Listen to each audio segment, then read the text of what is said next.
లోకానికి వచ్చింది నొప్పులు అనుభవించటానికి, సిలువ పైన మరణ దండన విధింపబడి మనందరికీ విమోచించటానికి. అంతేకాదు మనం ఎగిరి గెంతులు వేసుకొని తాగుబోతులుగా తిరుగుతామని కాదండి.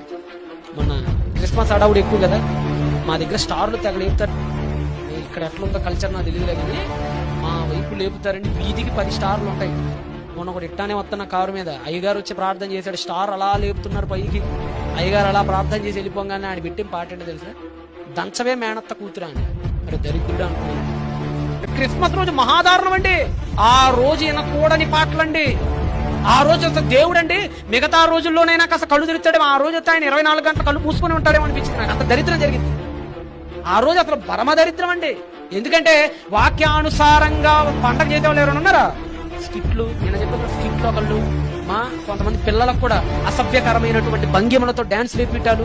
ఈ రోజు సర్వ సమాజం పూర్తిగా పాడైపోయింది. క్రైస్తవ బుద్ధి చెప్పే వాళ్ళు క్రైస్తవ సమాజం.